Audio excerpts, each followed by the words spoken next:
একজন বক্তা থেকে টিকটকার হয়েছিল, সে পুনরায় আবার ওয়াজে ফিরে এসেছে। এত দ্রুত পরিবর্তন ইসলামের কোনো ব্যাখ্যা আছে কিনা? দেখুন, এই হুজুর হয়ে যাওয়া, আবার মিস্টার হয়ে যাওয়া, এই পাঞ্জাবি আপনার টুপি দাড়ি লাগায় ফেলা, আবার এই ক্লিন শেভ করে ফেলা, বিশেষ করে ওয়াজ মাহফিলে ওয়াজ করে মানুষকে নসিহত করতেছে, আবার সেই লোক টিকটকার হয়ে যাচ্ছে, আবার তওবা করে ফিরে আসছে। তওবা করে ফিরে আসছে, সেটা তো অ্যাপ্রিসিয়েট যোগ্য। অবশ্যই তওবা করে যদি তিনি ফিরে এসে থাকেন, সন্দেহাতীতভাবে সেটাকে অ্যাপ্রিসিয়েট করতে হবে। আল্লাহ তাকে তওবার উপরে টিকে থাকার তৌফিক দান করুক, আমরা দোয়া করি। কিন্তু এই যে দ্রুত পরিবর্তন, এটার কারণ কি? কারণ হলো পাকার আগে মাইকের সামনে চলে আসা। পাকার আগে মাইকের সামনে চলে আসা, এই কথাটা আমি এর আগেও একাধিকবার বলেছি। আমাদের এখন এমন এক ভাইরাল রোগে ধরছে যে সবাই আমরা ভাইরাল হওয়া দরকার, ভাইরাল হলেই সাকসেস, প্রচারেই প্রসার। অতএব কিভাবে ভাইরাল হব, সেটা যদি মানুষের গালি খাইয়া ভাইরাল হওয়া যায়, সেটা যদি মন্দ কিছু দিয়ে ভাইরাল হওয়া যায়, ভাইরাল হলাম দিন শেষে।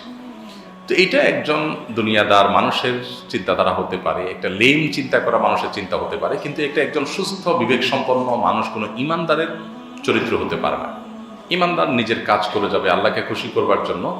আজকাল আমরা যারা মিডিয়াতে কাজ করছি বা আপনার পাবলিক গ্রাউন্ডে দাওয়াতের কাজ করছি, আমাদের এখলাসটা এনশিওর করাটা খুব গুরুত্বপূর্ণ, এবং দাওয়াতের কাজ শেখাটা আরও গুরুত্বপূর্ণ। বড় বড় দায়ী, সিনিয়র দায়ীদের অধীনে থেকে তাদের সাথে দীর্ঘদিন চলাফেরা করে, তাদেরকে অবজার্ভ করে, এরপর আপনার শিক্ষানবিশ হিসাবে কাজ করে তারপর আস্তে আস্তে সামনে আগানো উচিত। আমরা আপনাদেরকে এর আগেও একাধিকবার বলেছি যে এখনকার একটা বড় সমস্যা হলো, আমরা পাকার আগে সবাই কাজ শুরু করে দিই। ডাক্তার বলেন, ইঞ্জিনিয়ার বলেন, আর আলেম ওলামা বলেন, সব ক্ষেত্রেই যেন একই অবস্থা, যে কাজ শেখার চেষ্টা কারণ নেই। আমি কোনো রকম একটু মাদ্রাসায় পড়েছি তো আমি ওয়াজ শুরু করে দিচ্ছি, একটু গলার সুর ভালো আছে, কথা বলতে পারি, আল্লাহ তাআলা বলার শক্তি দিয়েছেন, বস আমি এবার বক্তা হয়ে যাচ্ছি। কারণ বক্তা হলে খুব সহজে মানুষের বাহবা পাওয়া যায়, ভালোবাসা পাওয়া যায়।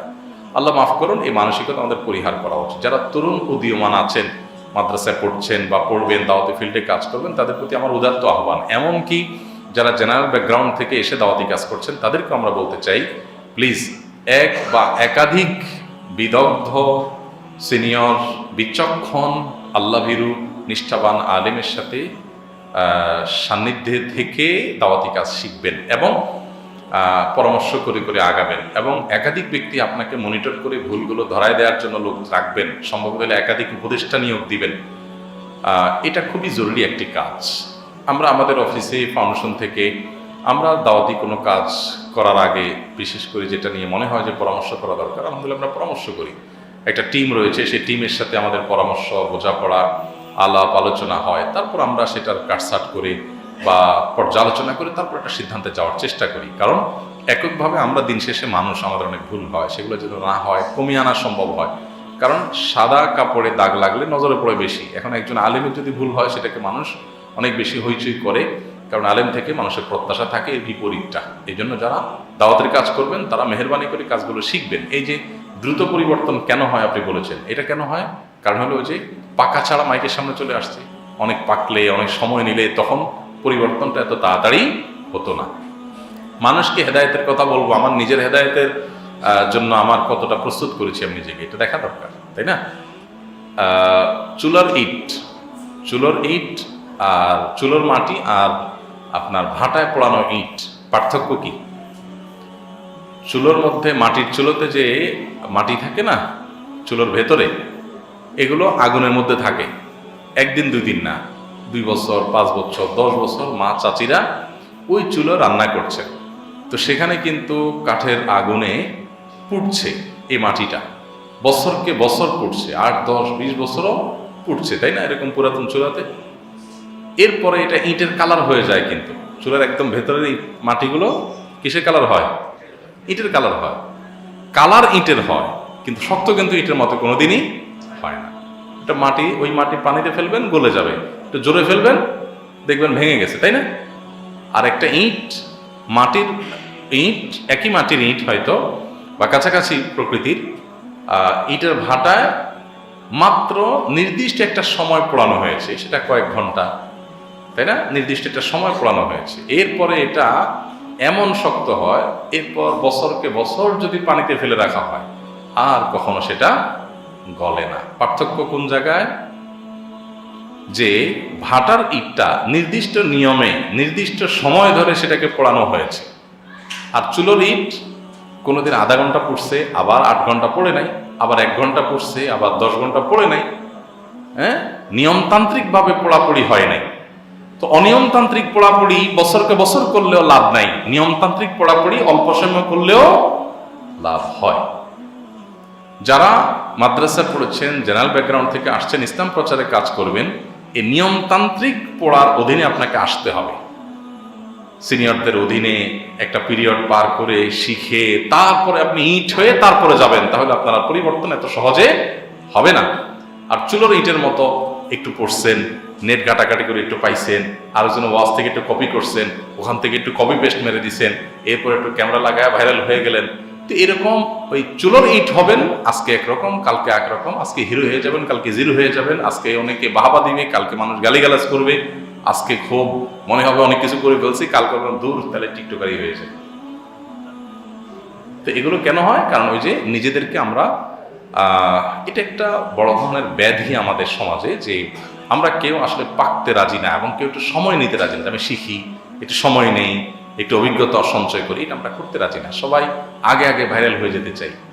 কিভাবে ভাইরাল হয়ে যাবে? আল্লাহ তাআলা এই রোগ থেকে আমাকে আপনাকে আমাদের সবাইকে ভালো থাকার তৌফিক দান করুন। আমি একজন হার্টের রোগী, এসির বাতাস সহ্য করতে পারি না। এমত অবস্থায় আমি যদি দোতলায় একাকী দাঁড়িয়ে ইমামের ইক্তেদা করি তাহলে জামাতের সওয়াব পাবো কিনা, কিংবা আমার নামাজ সহি হবে কিনা?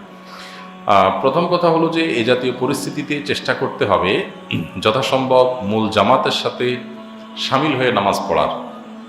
নিচতলাতে মূল জামাত হয়ে নিচতলা ফিল আপ হয়ে দোতলা পর্যন্ত যাওয়ার সম্ভাবনা যদি কম থাকে, বরং নিচতলাতেই জায়গা খালি থাকে, পেছনে কাতার খালি থাকে, তাহলে দোতলায় সাধারণ অবস্থায় তো দাঁড়ানো জায়েজ নয়।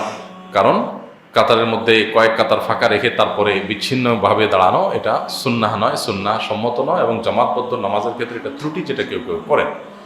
তো চেষ্টা করা উচিত যত অসুস্থই হোক না কেন আপনি মূল জামাতের সাথে দাঁড়াবেন।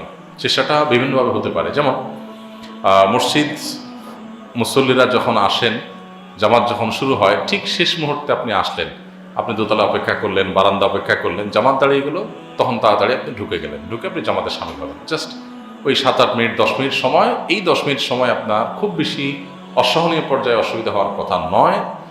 যদি আপনি কষ্ট করে সহ্য করতে পারেন তাহলে এই পদ্ধতি অবলম্বন করবেন, তারপর আপনি দোতলা একা দাঁড়াবেন না, কারণ এটা জায়েজ নয়। যদি এমন হয় যে না আপনার এখানে কোনোভাবেই সামিল হতে পারছেন না, ওই 10 মিনিটই আপনার সহ্য করা যাচ্ছে না, কষ্ট হচ্ছে, তাহলে সেক্ষেত্রে আপনি সম্ভব হলে অন্য কাউকে নিয়ে বারান্দায় দাঁড়ালেন বা দোতলা দাঁড়ালেন, সেটা জায়েজ হতে পারে শর্ত সাপেক্ষে। যদিও বিচ্ছিন্নতা যদি বেশ কয়েকটা কাতার হয়ে যায় তাহলে সেক্ষেত্রে হানাফি মাযহাব অনুযায়ী ইক্তেদাই সহি হওয়া না হওয়া প্রশ্ন উঠবে।